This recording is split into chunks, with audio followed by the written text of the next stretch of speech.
Madame kunnafoni ko ta fan fɛ an bɛ kunnafoni daminɛ ni ministre min n'o ye ministre de la communication, de l'économie numérique et de la modernisation de l'administration. Ale ye kunnafoni di kɛ kunnafoni di min n'an bɛ se k'a fɔ foli ni waleɲuman dɔ don ka ɲɛsin kunnafoni baarakɛbaaw ma Mali jamana kɔnɔna la. I k'a dɔn ka bɛn waati ma waati min ni kunnafoni jugu t'an bɛ k'an ka jamana sɛgɛrɛ ŋaniya juguya yɛrɛ siratigɛ la. O de hukumu kɔnɔna la ko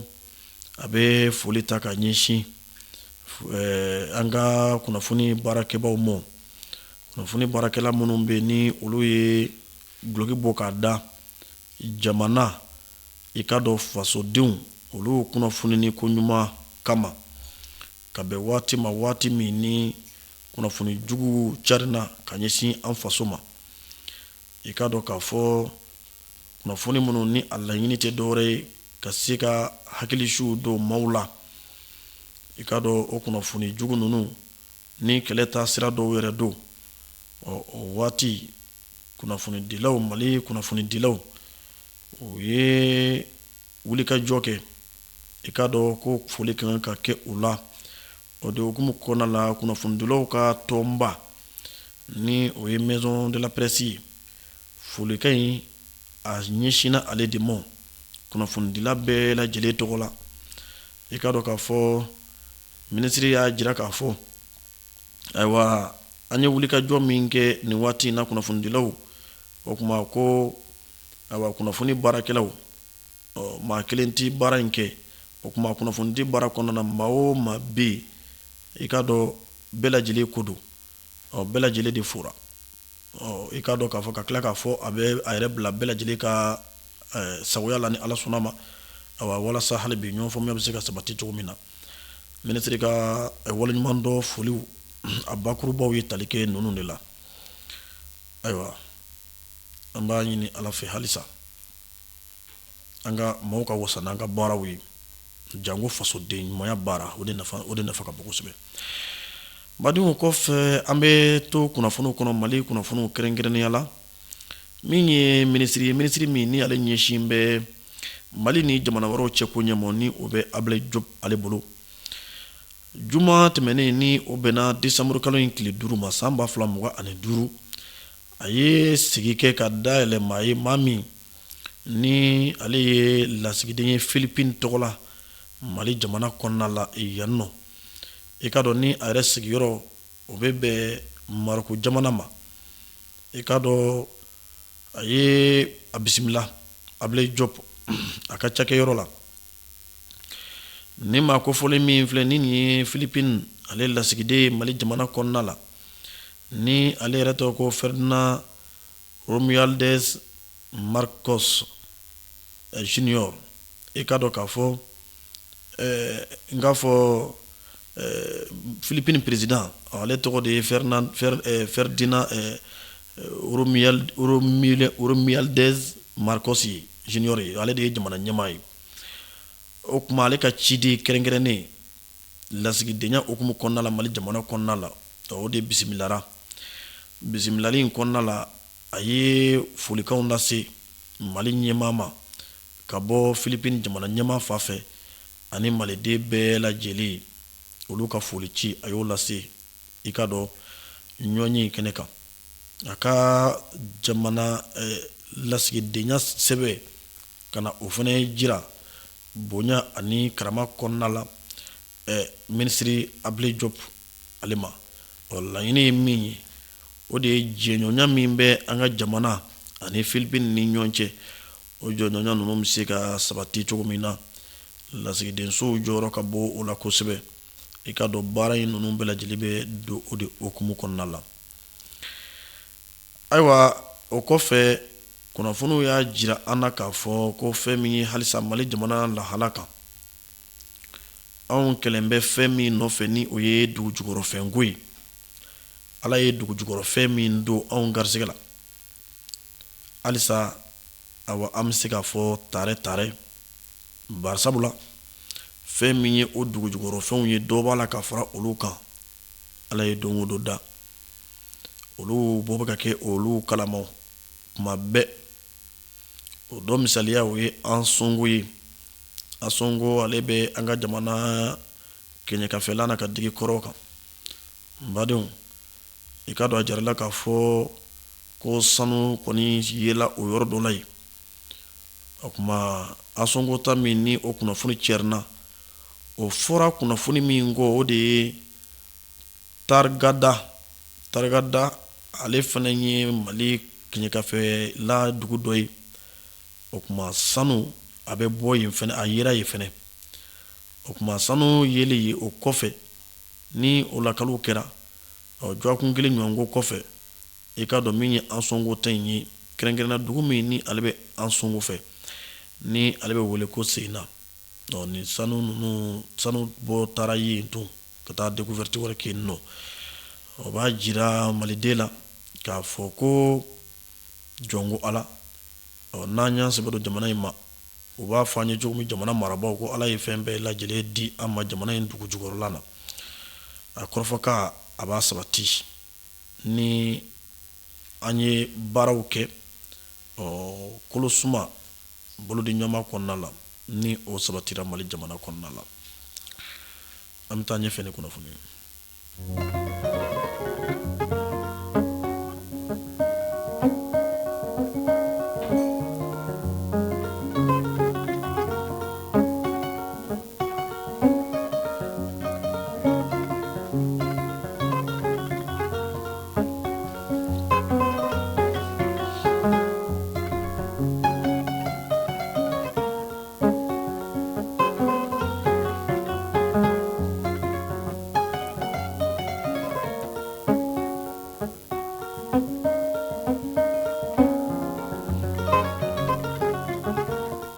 Alisa an bɛ to kunnafoni kɔnɔna la.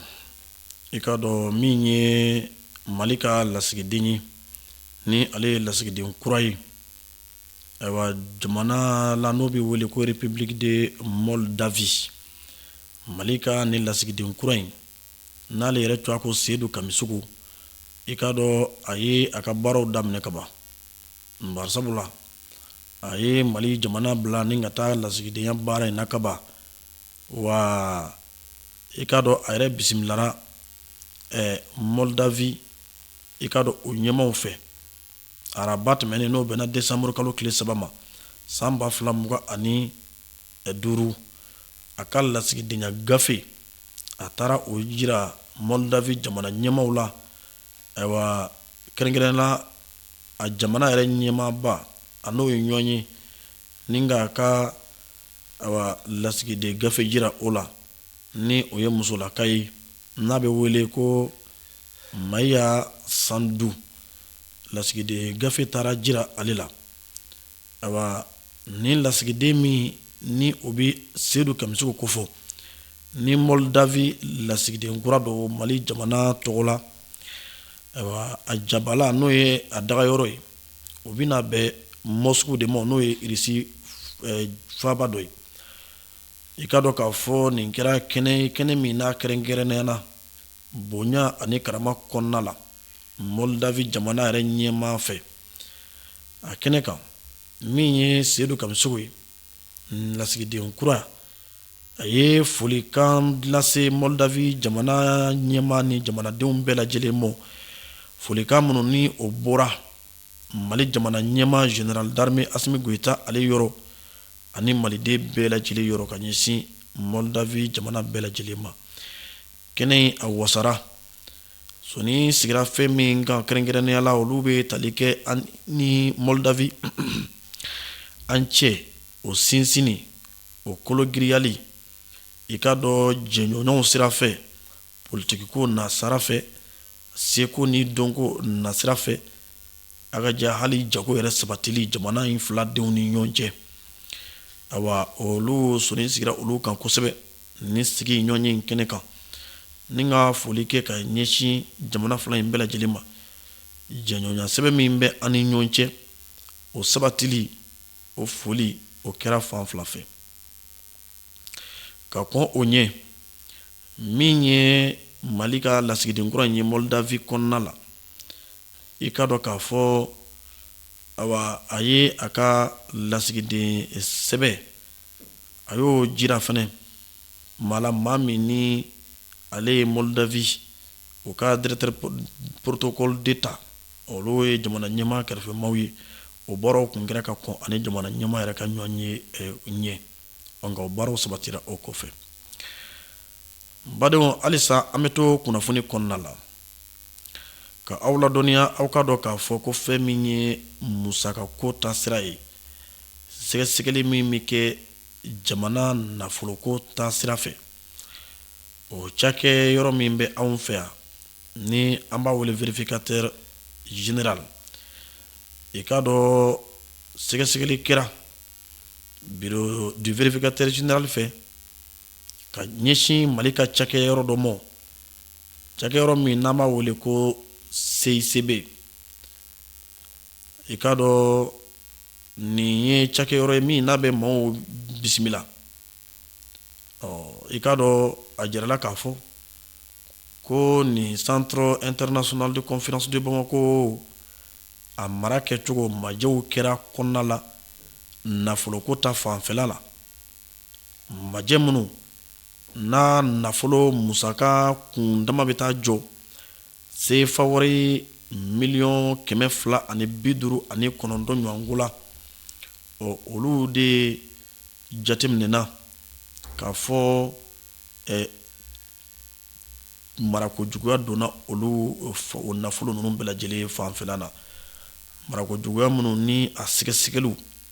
a bɛ don san 2022 san 2023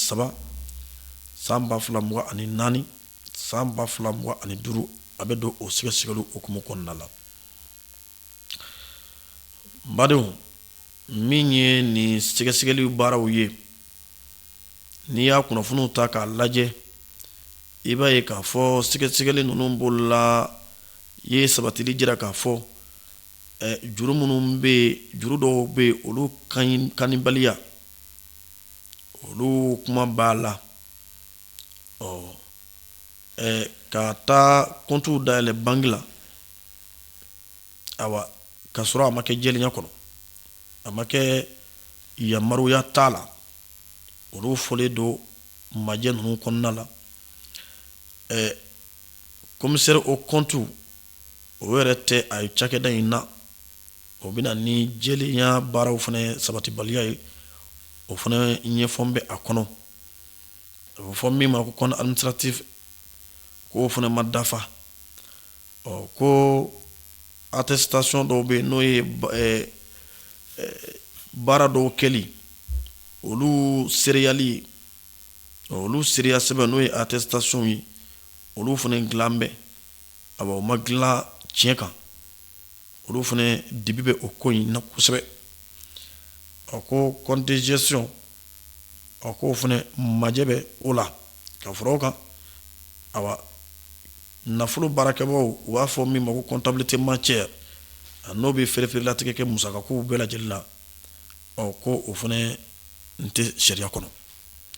o kuma ninnu majɛw olu de yera centre international de conférence du Bamako la CICB a baaraw la olu kɛra sababu ye nafolo min ni a yɔrɔ ɲinina k'a fɔ ko a ma don waganden kɔnɔ o de bɛ taa se CFA wari miliyɔn 259 wa 30 kɔ olu la u sera ka CFA wari miliyɔn 18 ani dɔmɔdɔni u sera ka olu dɔrɔn de sɔrɔ ka lasegin sɛgɛsɛgɛli kɔfɛ waganden kɔnɔ wari tununta n'o bɛnna CFA wari miliyɔn 259 ma a k'a dɔn k'a fɔ miliyɔn 18 ɲɔgɔnko o sɔrɔla ni ka segin waganden kɔnɔ k'o taasira dɔn o kuma min bɛ yen n'o o taasira ma dɔn halisa o bɛ taa CFA wari miliyɔn 241 ani kɔ de la o de ɲininen don sa gafew kɔni dira kiiri baarakɛbaaw ma olu u ka baara kɛ don n'a nataw la ni min bɔra o fana na ni Ala sɔnna ma an n'o lase an lamɛnbaaw ma Badon ameto kunnafoni kono halisa jamana ɲɛma ni o ye furancɛ faga ɲɛma ye son excellence le général Assimi Goïta i k'a dɔn a ye waleɲumandɔn kɛ waleɲumandɔn min ni a baaraw bɛɛ lajɛlen kɛra sabatira juma tɛmɛnen ka ɲɛsin pétrole baarakɛbaw chauffeur parantiw olu minnu ye wuli ka jɔ kɛ waati la waati min ni jamana tun ye gɛlɛyaw sɔrɔ awa tajiko la jamana ɲɛmaw y'a jira k'a fɔ ɲinɛn ti kɛ u kɔ wa o tɛ bila kɛrɛfɛ k'u kɛ kɛrɛfɛ fɛnw fɛnɛ o kuma ka waleɲuman dɔ ta ni ka jɔnjɔn di'u ma o baaraw kɛra Assimi Goïta fɛ ka ɲɛsin awa ni maa ninnu ma opérateur économique pétrolier n'o ye pétrole donnibaw ye i k'a dɔn u ka kɔkɔrɔdonkulu maa dɔw b'a la chauffeur b'a la ka se parantiw ma o bɛɛ lajɛlen badenw i k'a dɔn k'a fɔ nin baara in kɛnɛ kan waleɲumandɔn baara in kɛnɛ kan ni a ɲɛma yɛrɛ tun bɛ jamana ɲɛma bolo son excellence général d'armée Assimi Goïta ka fara ale kan gouvernement ɲɛma n'o ye premier ministre ye général de division Ablaye Maïga ale tun bɛ kɛnɛ kɔnɔ ani conseil national de transition ɲɛma Maliki Diaw ale fana tun bɛ kɛnɛ kɔnɔna la ka fara awa usine ko ani jagoko ministre kan Musa Alassane Diallo ninnu bɛɛ lajɛlen tun bɛ kɛnɛ kan ka fara gouvernement maa wɛrɛw kan ani maaba wɛrɛw i k'a dɔn baara in bɛɛ lajɛlen kɛra bonya ni karama ani malidenya kɔnɔna la waati min ni maa caman tun hakili la k'a fɔ jamana in binna kaba an yɛrɛ damana wuli ni ka ɲɔgɔn sogo dun o waati i b'a ye k'a fɔ ni maa ninnu de sɔnna ka wuli ka jɔ kɛ ka u yɛrɛkun guwan an ka jamana ye a kɛnɛ kan fɛn min ye grand chancelier des ordres nationaux ye n'o ye général Amadou Sagafure Gueye ale ka kɔrɔfɔ kɔnɔna la ale ma ɲinɛ k'a yɔrɔ in fɔ a ko ni maa ninnu de ye wuli ka jɔ kɛ waati la waati min ni maa jugu kɔni kun dalen dɔ la k'a fɔ u ka janfa bɛna sira sɔrɔ Mali jamana kan o kuma sira gɛlɛya n'a ta o ta ni maa ninnu ye u ni di ale ni maliden bɛ se ka lafiya cogo min o kuma o foli ni o waleɲumandɔn ale da sera o ma ayiwa fɛn min ye baaraw kɔnɔna ye Elhaji Ibrahim Touré ale minnu ye maa minnu bɛ yen ni olu ye jɔnjɔn in sɔrɔ n'o ye médaille ninnu ye ale de tun ye u ka kumalasela ye komi bɛɛ lajɛlen tɛ kuma ɲɔgɔn fɛ kɔni o kuma fɔ an ka maa kelen de sugandi ale ka kuma bɛɛ tɔgɔ la o de bɛnna Elhaji Ibrahim Touré ma badenw a ka kɔrɔfɔw kɔnɔna la a ye waleɲuman dɔ fana ta ka ɲɛsin jamana ɲɛmaa ma ko n teri ye maa ye i yɛrɛ kana kɛ wara ye o kuma jamana ɲɛmaw u ka waleɲuman dɔn in o fana ye waleɲuman dɔ fana de kɛra ni maaw fɛ ka ɲɛsin u ma a y'a jira a ka kɔrɔfɔw kɔnɔ a ko waati dɔw bɛ kɛ bunɛ hadamadenya la gɛlɛya dɔw bɛ na u coko jamanadenw kunna gɛlɛya minnu ni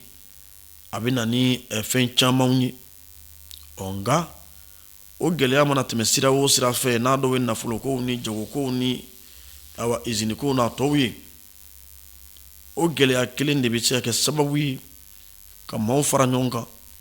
ka maaw badenya ni ka ɲɛsin kɛ gɛlɛya in ma ka gɛlɛya in ta ni ka kɛ awa fara ɲɔgɔn kan ni ka kɛ o sabu ɲuman ye a ko tajiko n'i y'a ta k'a lajɛ a kɛra o ye malidenw de bolo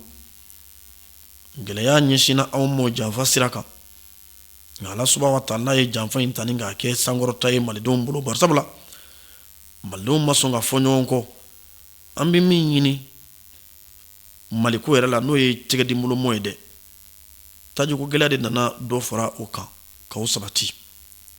o kuma o kɛnɛ dɔ de misaliya o ye jonjo in dili ye nin baara kɛbaaw mɔ n'an tun fara-farala a kɔnɔ nin bɛɛ lajɛlen tun ye i ka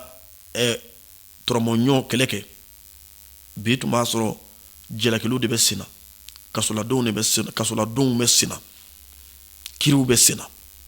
nka bɛɛ lajɛlen farala ɲɔgɔn kan Mali ɲɛmaw opérateur pétrolier u ka cakɛbaw law fɛnɛ olu ma u bolo don kɔnɔ n'o ye chauffeur n'u ka parandiw n'a bɛɛ bɛɛ lajɛlen y'i yɛrɛ kɛ kelen ye ka gɛlɛya in ta ka bolo don a kɔrɔ ni ka yanga ka doni bɔ malidenw kunna o kuma b'a jira k'a fɔ minnu tun y'a dabɔ jamana in cili kama minnu tun y'a dabɔ gɛlɛya ka don an ni ɲɔgɔn cɛ farafarali ka don malidenw yɛrɛdama ni ɲɔgɔn cɛ an ka wuli k'a ɲɛsin an ka jamana marabaaw mɔ o kuma nin ye mission wɛrɛ échoué ye olu bolo barisabula a kɛra sababu ye malidenw ka fara ɲɔgɔn kan ɲɛmaw ani kɔmaw bɛɛ lajɛlen ka fara ɲɔgɔn kan ni ka baara kɛ awa ni ka gɛlɛya in ka se sɔrɔ a kan o kuma o kɔrɔfɔkanw olu de lasera kosɛbɛ kɛnɛ in kɔnɔna la min ni foli ko don n badon an bɛ to kunnafoni kɔnɔ halisa an bɛ na Mali minisiriso la n'o ye sanfɛ kalanko minisiriso ye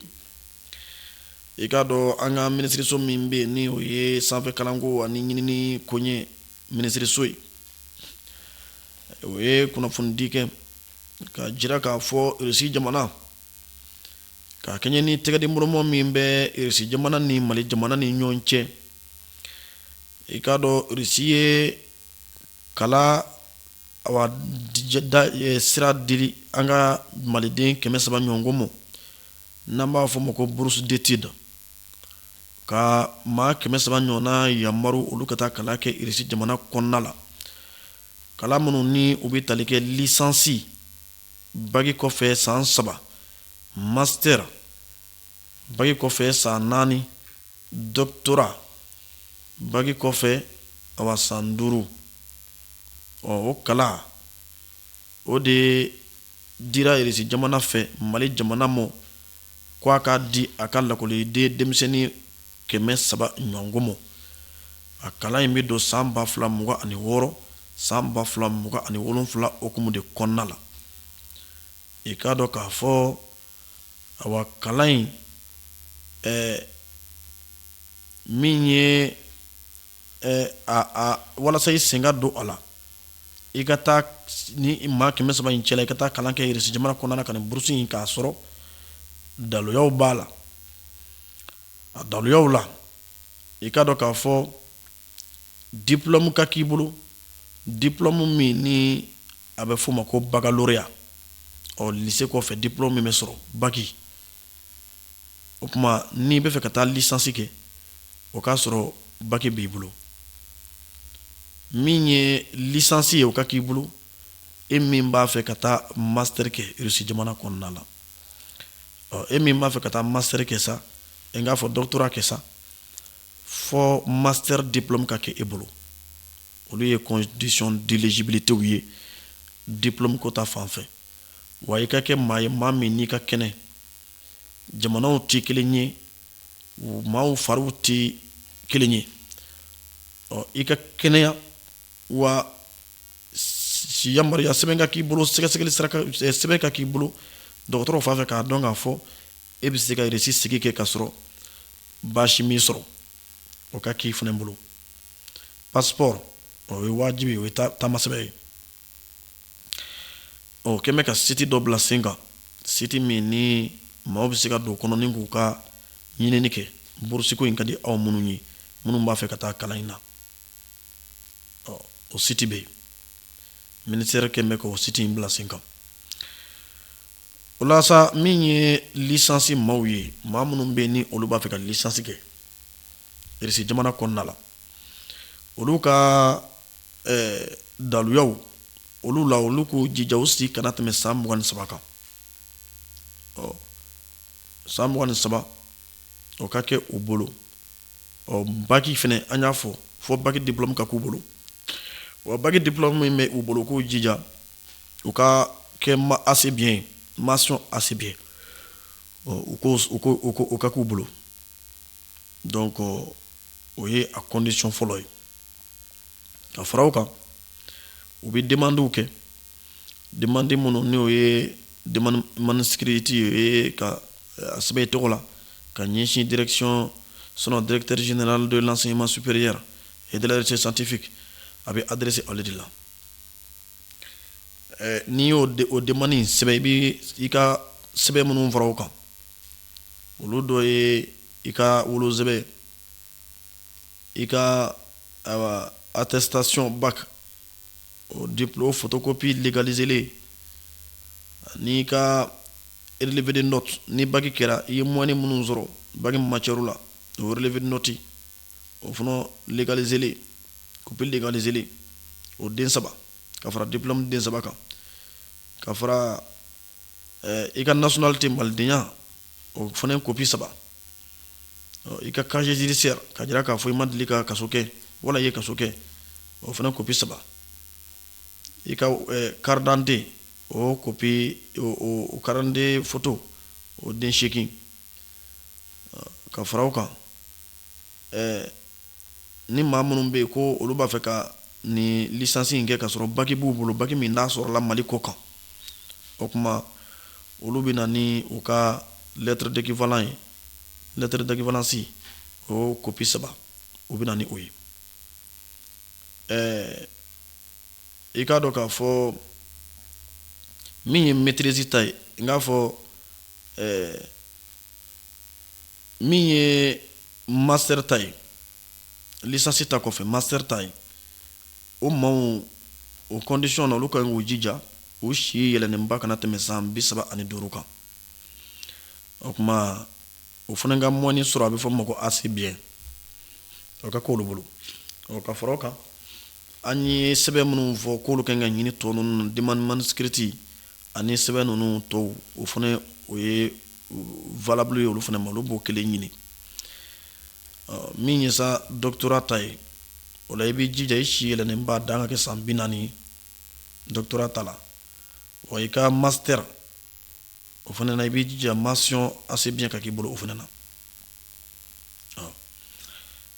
olu fana bɛ sɛbɛn minnu ɲini o sɛbɛn ninnu fana bɛɛ ye an ye min fɔ demande manuscrite ni copie ninnu a bɛɛ lajɛlen fana ye kelen ye fo ka se lettre certificat d'équivalence fo ka se o ma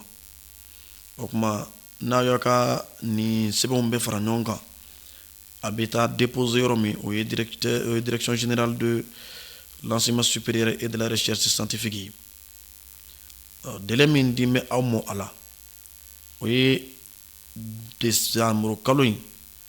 a tile 26 nɛgɛ kaɲa 17 n'o tɛmɛna ni saga 30 ye ka sɔrɔ i ma taa o kuma e sen tɛ don a ko la parce que i ka sɛbɛnw t'i minɛ bilen minnu fana bɛ yen n'olu bɛ fɛ ka bourse in bénéficier ka kalan kɛ n'olu bɛ cɛw la kaban furuba cɛw wala kɛnyɛrɛye cɛw o kuma u b'u jija u ka ɲɛmaaw ka yamaruya k'a fɔ u yamaruyalen don u ka taa formation kɛ u ka taa kalan kɛ u ka k'u bolo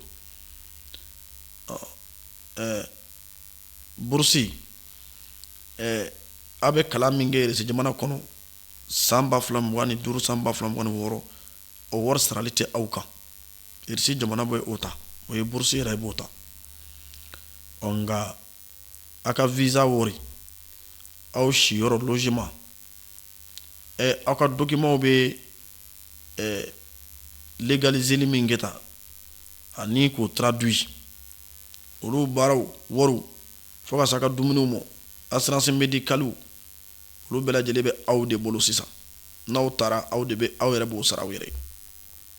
ka fara o kan sɛgɛsɛgɛliw bɛ kɛ kɛnɛ kan ye n'aw sera yen ni aw ka gafe minnu ye olu ye attestation ni relevé di ko documents traduits k'o bɔ faransikan na ka taa n'o ye irisikan na o baaraw bɛ kɛ ministère des affaires étrangères et de la coopération internationale la maa minnu ni olu garisɛgɛ donna la n'olu garisɛgɛ bɛna don a la olu kan k'u jija u ka lettre d'habilitation de la filière u ko o copie dɔ o copie saba ɲɔgɔn u k'o ɲini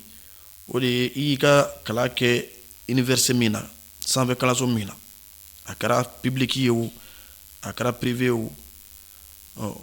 yamaruya min bɛ yen k'a fɔ jamana ye nin université in yamaru a ka nin filière kɛ misaliya la université caman bɛ journalisme modèle fɛn kɛ filière kɛ mais i b'a sɔrɔ u habilitelen tɛ k'a kɛ o tuma n'i ye journalisme kɛ k'a dɔn k'a fɔ ko n ye journalisme kɛ école la école min ni jamana kɛlen k'a yamaru k'a fɔ a ka journalisme kɛ o tuma f'i ka fɔ u ka nin lettre de d'i ma donc o fana ɲininen don maaw fɛ janko kɛrɛnkɛrɛnna maa minnu bɛ yen ni olu y'a kɛ université privée la olu k'u jija u ka lettre d'habilitation de la filière u k'o ɲini awa kana ni o ye ka fara o kan kunnafoni ko la u bɛ se ka u ɲɛsin direction générale de l'enseignement supérieur et de la recherche scientifique ma n'u ma min faamu u ka taa olu bɛɛ lajɛlen ɲini walasa halisa faamuyali bɛ se ka sabati cogo min ala k'a faamu ko ɲuman nɔgɔya an bɛ taa ɲɛfɛ.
Sisan an bɛ taa ɲɛfɛ ni kunnafoniw ye mais an bɛ